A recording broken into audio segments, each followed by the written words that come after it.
Good evening. I'm also very happy to greet all of you here. And once more, I want to thank Strelka Institute and Polytechnic Museum of Moscow for doing this together, for making this happen. So we are launching our public program. The conference is called Lucas Talking, and we shall begin with the different forms of theater. The form theater is something that we need to talk about, and the director of this theater, of form theater, will talk about it in a few minutes. But this will happen in a few minutes.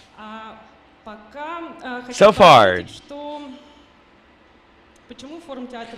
I would like to explain why we opened the conference with the presentation of the form theater. Form theater is, as a matter of fact, one of the most participatory practices in the theater in Moscow. One of the most participatory practices in theater in Russia, I would even say. I also have to tell you that although our conference is interdisciplinary, we cannot highlight one particular way to participate, because there are many different tools for that, different formats, and we are borrowing and sharing different ideas from one another. Forum theater will be continued with a discussion, public talk on the same subject of participation.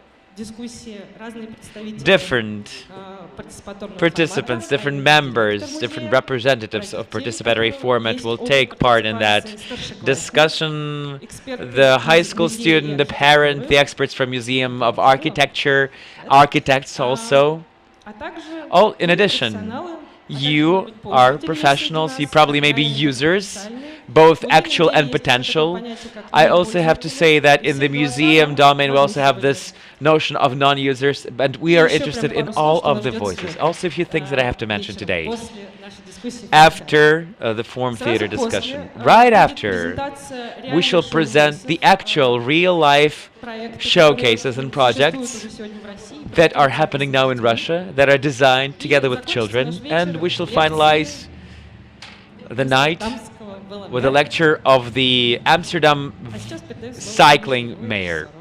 And now I hand the floor to Julia Shvilova. She is the director of Forum Theater. Thank you, Tanya, so much. Colleagues, good night, good evening. My voice is loud. I don't know how to deal with the mic, as I did very rarely. I need to figure out the way to interact with the mic so you would not go deaf. So if it's somehow too loud, please wave, give me a sign, nod me if I'm not too loud. Good. So it's a great honor for all of us to open the conference, and I have to tell you that it's a shame that I've been working with kids for over 30 years. However, this word participation was a new thing for me. I heard it first 2 months ago, and this term of participatory approach is something that I still stumble over. I hope that you are not stumbling, but I'm still learning this term. And as Tanya said, that was a revelation for me when they told me that this is the thing that I have been doing for years, participatory approach. So we've been doing it for 6 years in Form Theater.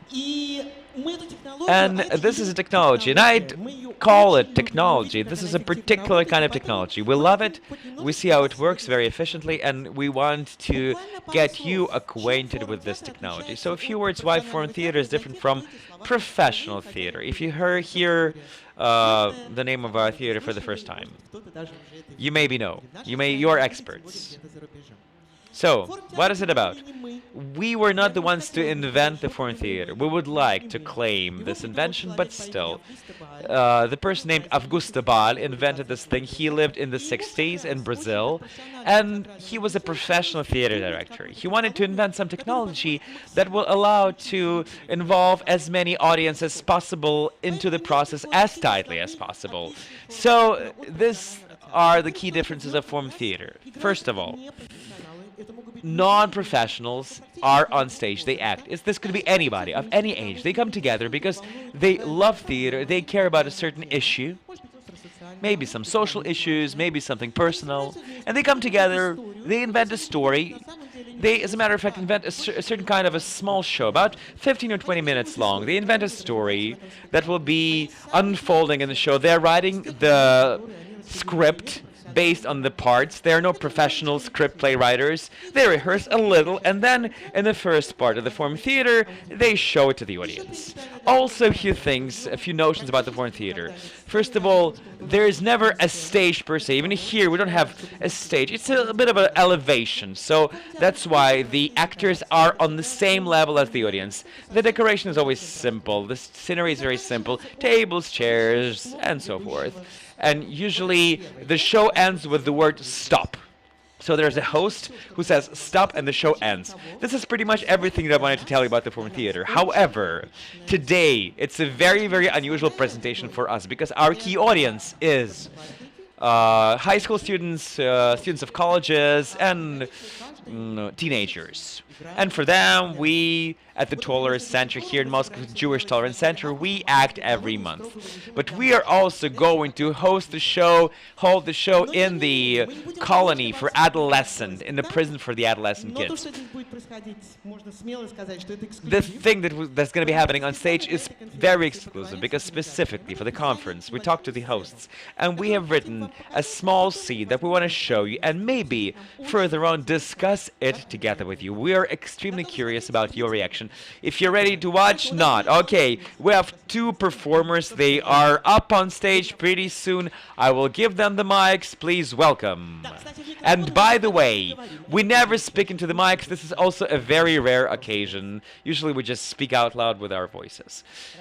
1, 2, 1, 2. Okay.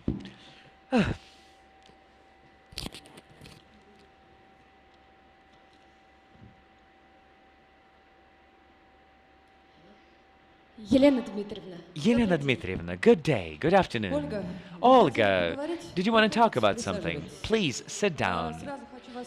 I want to give you a head start. I only have 15 minutes, please.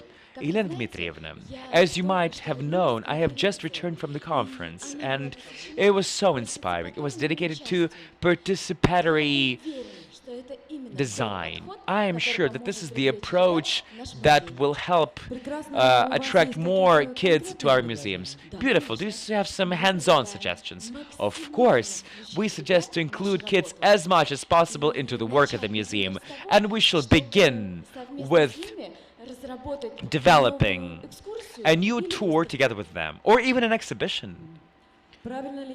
Do I understand correctly that you want to invite kids to do things that PhD students do in our museum? Yes, that's the entire notion of participation, when kids not just observe, but also participate in the creation, in design. Curious. So, what's the role of the museum in your opinion? And I thought that our mission is to enlighten and educate, and you believe that kids are so educated that they can do everything on their own with our help. Well, so you will design everything anyway, so what's the point to invite kids then? Your department has an important mission. Spend your resources on preparing the new exhibition. No. For participation, it's very important joint work and relying on the interest of the kids. Olga, I believe that we know well that today contemporary kids want to look into their smartphones and play computer games. And if we follow them, our museum will become a gamer club with hamburgers and discos. Елена Dmitrievna, this will not be that way. Based on your stories, I cannot see it otherwise. How many kids will participate in the project? How much it would cost? How many kids we shall actually attract to the museum? I need figures and facts and not some general notions. Yes, we have some preliminary description. I will take a look. I do not appreciate the approach of inviting non-professionals to do museum work. We have been studying a lot. We have been writing our PhDs. We have been spending weeks in libraries. We get our salaries for what we know and what we can do. And we do not get paid for hosting some very questionable experiences and experiments based on the government expenses. But all the European museums work based on that approach. The things that work abroad would not necessarily, and as a rule, do not work in Russia. We have a classic form of education. It's not some voodoo dancing. We need to enlighten kids and not go as low as their level. Okay, but they support now innovative approaches. Yes, indeed. And in our museum, we have enough of interactive objects and programs, including for kids. But we have not had this kind of thing. Sweetheart, I have seen many enthusiasts with a sparkle in their eye who want to demolish everything and build a new world. And as a matter of fact, more often than not, that is a flick. And they left disappointed. And I was the one who would deal with the mess that they have left. I would not allow questionable project to ruin the reputation of this museum that has been building up this reputation for decades. This is the end of the conversation. And yes, let me remind you that after tomorrow we have a meeting dedicated to the new exhibition, and I'm looking forward to your suggestions. Stop! So this is a story that we have written, a little scene, and question one, after you saw something in a foreign theater, does this happen in real life, or this is a pure invention? Could this thing happen? Does this happen? Oh, it does happen, you say. Okay, I come from a different domain. I not know much about museums. But raise your hands who believes that this could happen. Not in your museum, not necessarily in your museum. But it could happen somewhere. Okay. Could this happen in Moscow? Oh, it could happen in Moscow. Unbelievable. Okay, let's compare. Could this happen in another city in Moscow? Okay. More often than not. If this could happen, let me invite you to share your ideas. How this could happen. Maybe you know. What would happen next? I said stop, but this conversation could continue, or Olga could respond something to the director. So there could be a response, a back and forth conversation. But what happens next, in your opinion? And let me tell you right away, there is no right and wrong in a foreign theater. We have volunteers here. If you have a version of the investment installed, raise your hand. What happens next? Вот там есть смысл, прям быстро микрофон дают. Okay, I have two versions. Работает у нас? Да? Да, работает. Две версии. Первая оптимистическая, вторая пессимистическая. Какой начнем? Директор читает те предложения, которые оставили, понимает, в чем смысл проекта, и в качестве эксперимента разрешает его провести. И второй пессимистический. Барышня говорит, ах так? Значит, никаких вам новых предложений. Then I will have no new ideas and just goes into the defense. Вот такая версия. Вот у нас две версии. А вот там вот какая-то другая. Okay, we have some other idea over there. You can sit. Don't worry, you can sit. Нельзя так исключать такого варианта, что придет от вышестоящей организации, министерства, The ministry or some other department will actually issue the order to host participatory project, and then the director would approach very differently, saying, come on, do it right away. So do you see, is it optimistic or pessimistic that somebody from the ministry will actually issue the order to host this kind of participatory? I think this is the initiative to host a project, whether it's going to be good or bad. Oh, guys, you are very optimistic. Another version, maybe it's dystopian, but maybe this Olga girl will be looking for some followers in her museum, and there will be enough followers to persuade or overturn the director's ideas, depending on the director. So this Olga girl is looking for followers, and together they either persuade the director or overturn the director. So there's no right or wrong again. So there was the girl with the idea here. I don't know whether it's an advantage or disadvantage. I would put together a small team of teenagers and still would do a trial version, just on its own, just to try it. Вот, тут уже программа действий. So it's a program already. Yeah, you cannot go wrong. The kids would enjoy. There would be no disadvantages to that. And depending on the result, this could be shown or not shown to the director. Any other ideas? Правда, я не вижу вас, простите, очень бьет солнце в глаза, я стараюсь не The sun is hitting me in the eye. I have not seen you, so... вы поддержите мысль, а девушка нам скажет. Добрый день. Знаете, у меня первая версия это My first idea is realistic, something that I have actually faced myself. Natalia, the director of the Children's Academy of Sciences. You know, the director often says that this is something that we're not interested in. So you try to persuade the director, and he or she says, we just don't need this. And a second version, which I would like to happen, because directors also have kids. So the son comes to the director saying, Mom, I have this idea. I was passing by a museum. Your job is boring. But I've been to Europe, and I participated there in a museum, in a program, and I would love to do that here. And this is the instinct of motherhood that turns on. And she wants to do this for her children. Okay, any other suggestions? Yes, a bit different. Yeah, get closer. Can you hear me now? Okay. Another option is something that's supported now among children. So there are grants by different foundations, private foundations and funds. So this lady who wants to host this participatory practice, she could just apply for a grant and host it elsewhere in a different venue. Not even in this museum. And then transfer it to the museum if it has been successful. The girl could have this project and host it in a school.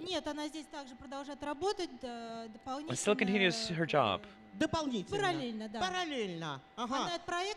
So she does this project at a different venue, at a smaller venue perhaps, and if it's successful, she can show the result to the director, showing that this is good.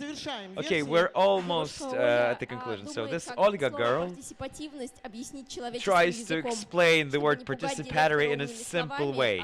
She doesn't want to scare the director, so she needs to explain it in a more simple way, because the director did not understand the actual idea. So the director just believes that this is this smart-ass girl who just came here to teach her. Does anybody think that Olga could just quit her job? Oh, you think it's a good idea to quit her job? Okay. Can you hear me? Yeah, I can just sit down.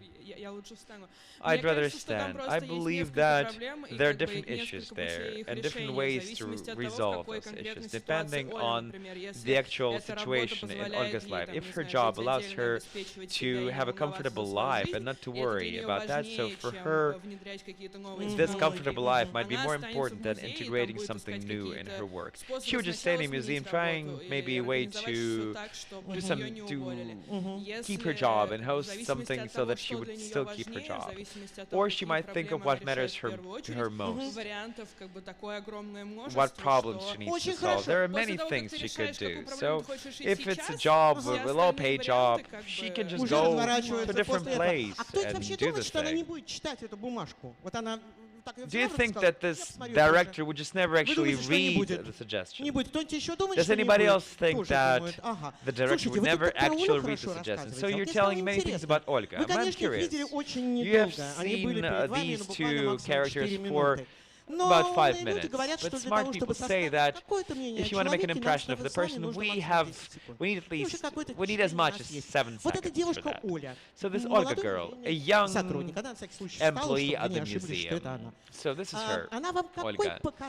What's your impression about her? What's your impression of her? Give a brief characteristic, like at the literature lesson. So she's not confident in herself. Okay, shy. What else? Timid. Timid and quiet. She is an amateur. She's a dabbler. Okay, I see different points of view. Any other adjectives? Any other characteristics? Non-decisive. Does not actually believe in what she suggests. Oh, some people say that she's a believer and she would actually do what she wants.